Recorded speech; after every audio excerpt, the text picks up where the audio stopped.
안녕하세요. 한류의 신과 해외 반응을 소개하는 한류 클래스 TV입니다. 오늘은 디테일은 거의 완벽했다. K-POP 데모넌터스 성공 비결이라는 제목의 영국 BBC 기사를 살펴보겠습니다. 가끔 우리는 우리 국가의 위치와 우리 문화 콘텐츠의 위상을 스스로 축소시켜서 외신에서 다루는 한류 기사와 해외 반응을 보면서 국뽕이라 말하며 우리 한류를 비하하기도 합니다.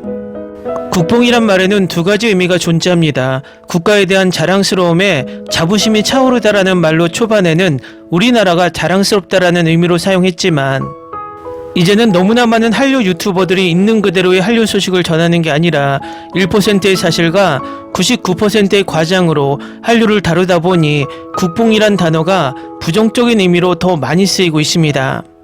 맞습니다. 우리나라 한류 유튜버 99%가 대부분의 사실을 너무 부풀려서 전달하고 있고 심지어 조회수를 위해서 가짜 뉴스를 서슴지 않고 전달하고 있습니다. 결국 요즘은 한류 소식이 누가 더 과장되고 누가 더 거짓말을 잘하느냐에 따라서 조회수가 달라집니다. 그러므로 반대로 순수하게 외신과 해외 반응을 전해도 부정적인 의미의 국뽕 취급을 당하며 뭔가 한류 소식을 전하는 것이 죄를 짓는 듯한 분위기로 몰고 가는 경우도 있습니다. 일부 일배충들은 너무나 일본과 미국뽕에 빠져서 한류 소식을 전할 때 미국과 일본을 넘어섰다라는 말만 들으면 과도하게 반응을 보이기도 합니다. 일배충들에게는 미국과 일본이 우리가 넘어서면 불경을 저지른다고 생각하는 사대주의에 빠져 있기 때문입니다. 그래서 요즘 K-POP 데모넌터스를 일본 애니와 비교만 하면 일본 애니는 넘사벽이다라는 댓글을 올리기도 하고 이 영화는 미국 작품이라 우리가 자랑스러워하면 죄가 되는 것처럼 분위기를 이끌어 갑니다. 제가 누차 이야기하지만 K-POP 데모넌터스는 우리가 제작한 영화는 아니지만 영화 자체가 우리 문화를 100% 적용해서 우리의 과거와 현재를 보여주고 이 영화의 공동감독 매기강 감독이 이 영화는 한국 문화에 대한 헌정 작품이라 말했듯 영화 자체를 가지고 우리는 충분히 자랑스러워해도 괜찮다는 것입니다. 이 부분을 영국 BBC에서 디테일하게 전하고 있는데 지금부터 살펴보겠습니다. 한국의 어느 스님이 인기 많은 K-POP 보이밴드를 위해 불교의식을 거행했는데 그것은 그가 거행한 의식 중 가장 특이한 일이었습니다. 그의 사명은 밴드의 영혼을 평화와 재생으로 인도하는 것입니다. 그 밴드는 오래전에 사라졌습니다. 아니 애니메이션 넷플릭스에서 인기를 끈 K-POP 데모넌터스라는 가상세계를 제외하면 그들은 살아본 적이 없었습니다. 그럼에도 불구하고 유튜브 동영상은 급속도로 퍼졌습니다. 악당으로 등장했지만 사자 보이즈는 아름다운 외모와 거침없는 행보로 열렬한 팬층을 확보했습니다. 심지어 그들의 이름인 사자는 죽음의 천사를 뜻하는 등 여러 의미를 담고 있습니다. 이 생중계 기도는 스님들이 슬픔에 잠긴 가족들을 위해 거행하는 정통 불교 의식인 천도제로 2시간 이상 진행되었고 4,000명 이상의 시청자를 모았습니다. 익명을 유지하기를 원하는 가상 유튜버인 이 스님은 이렇게 말했습니다. 오프라인에서도 그가 본 적이 없는 많은 사람들이 참석한 의식이라고 합니다. 이건 농담이 아니었습니다. BBC는 그가 정식 승려라는 걸 확인했습니다. 하지만 사자 보이즈에게 구원을 보장할 수는 없었습니다. 심지어 주인공 진우에게도 말입니다. 그건 그의 좋은 오빠에 달렸을 거예요. 제가 그를 이끌어줄 수는 있지만 약속은 못하겠어요. K-POP 데모넌터스가 모든 차트를 휩쓸고 넷플릭스 역대 최고 시청률을 기록하며 한국인들은 그 순간을 만끽하고 있습니다. 한국계 미국인이 제작 및 성우를 맡았고 소니가 개발하고 넷플릭스가 배급한 이 영화는 한국에서 영감을 받았습니다. 음악에서 힘을 얻는 신화 속 악마 사냥꾼들의 이야기입니다. 이번에는 헌트릭스라는 당돌한 K-POP 걸그룹이 등장합니다. 그리고 물론 전세계 팬들이 매일 따라 부르는 사운드 트랙은 한국의 가장 큰 수출품인 K-POP에 뿌리를 두고 있습니다. 이 모든 일이 다른 많은 곳과 마찬가지로 한국에서도 열광적인 분위기를 불러일으켰습니다. 영화의 중심이 되는 한국 문화에 대한 매혹과 약간의 포모가 그 이유입니다. 미국과 캐나다와는 달리 한국에서는 아직 영화를 극장으로 개봉할 계획이 없기 때문입니다. 영화관에서 온라인으로 싱어롱 영상을 다 보고 나니 미국인들이 부럽다. 한 팬이 소셜미디어에 글을 올렸습니다. 또 다른 팬은 캐대언이 극장에서 상영되면 하루를 쉬겠다라고 다짐했습니다. 한국의 고된 직장 문화 속에서 큰 약속이었죠. 팬덤의 일부는 존중에 의해 움직입니다. 많은 한국인들은 특히 현재 한국 문화가 얼마나 인기 있는지를 고려할 때 화면에 나오는 자국에 대한 어색한 묘사에 대한 경계심을 갖고 있습니다. 그리고 이렇게 세계적인 히트작을 잘못 만들었다면 정말 아팠을 것입니다.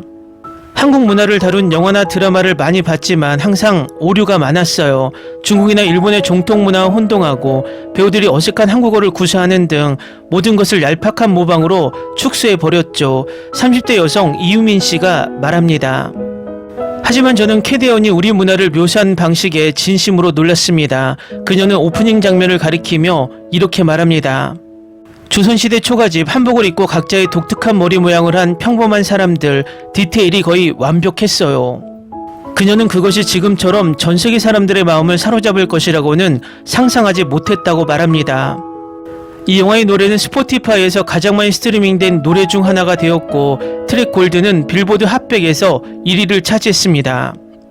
한국의 팬덤도 마찬가지입니다. 놀랍게도 가장 큰 수혜자 중 하나는 영화에 등장하는 한국의 전통 유물을 소장하고 있는 국립중앙박물관입니다. 이미 아시아에서 가장 많은 방문객을 자랑하는 이 박물관은 개관 전부터 줄을 서서 기다려야 할 정도로 인기가 높습니다. 7월에는 74만 명이 넘는 방문객을 기록했는데 이는 작년 같은 기간보다 2배 이상 증가한 수치입니다. 박물관이 문을 여는 시간인 오전 10시 정각에 도착했는데 이미 100명 정도가 기다리고 있었어요. 주말에 혼잡을 피하고 싶어 월요일에 갔던 이다건 씨의 말입니다. 하지만 그녀는 여전히 빈손으로 돌아갔습니다. 원하던 건 다 팔렸어요. 그녀의 위시리스트에는 호랑이와 까치가 그려진 배지가 포함되어 있었습니다. 영화의 동물 캐릭터인 더피와 서씨는 미나에서 영감을 받았습니다. 급증하는 매출은 공예업체 힘위주를 운영하는 최인현 씨와 같은 사람들에게 큰 힘이 됩니다. 그녀는 매출이 5배나 늘었어요 라고 말하며 현재 미국과 호주로 제품을 수출하고 있다고 덧붙였습니다.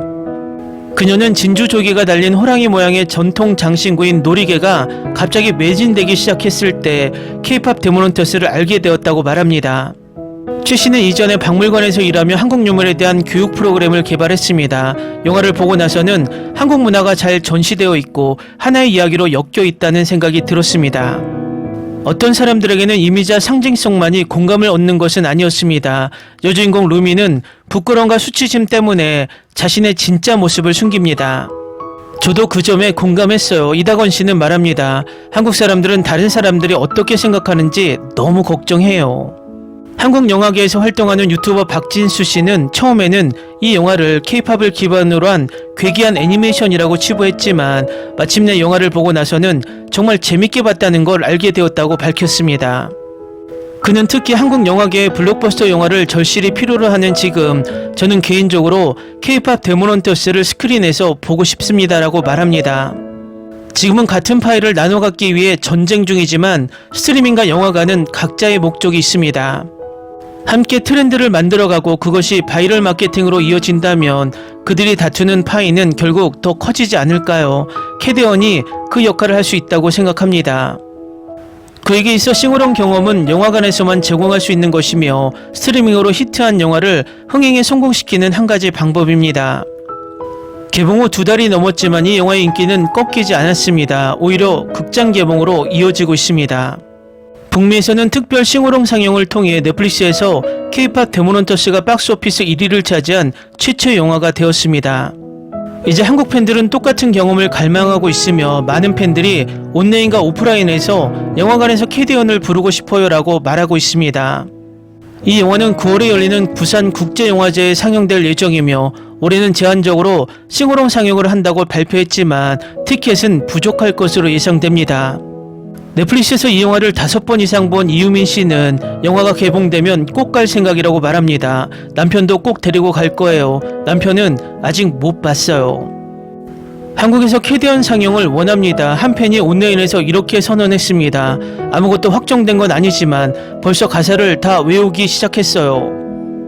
또 다른 사람들은 이렇게 질문합니다. K-POP 데모넌터스는 북미, 캐나다, 영국에서 상영되고 있는데 그렇다면 K-POP의 본고장에서 상영되지 않는 이유는 무엇인가요?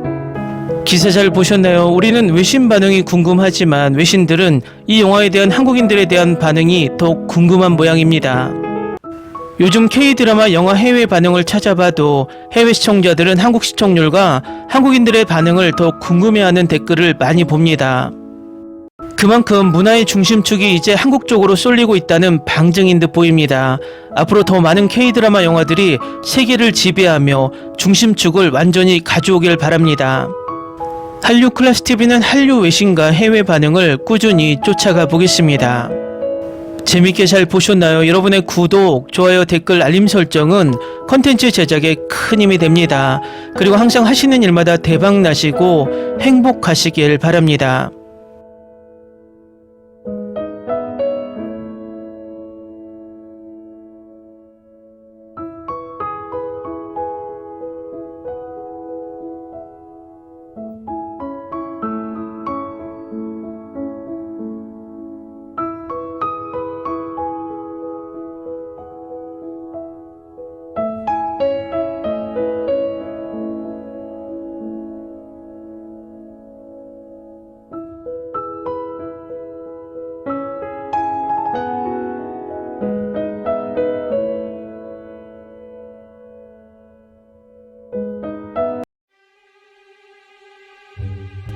Ni se te ocurra. Olvida el ganso y los tomates. No hables de las ballenas. No es un acuario. No actúes como tonta. Que eras una genio. ¿Sí? No vayas a presumir, a la gente no le gusta eso. Y no digas cosas sin sentido. Y bueno, ¿minamos? Hasta pronto. Abogada, tengo mucha curiosidad por conocerla.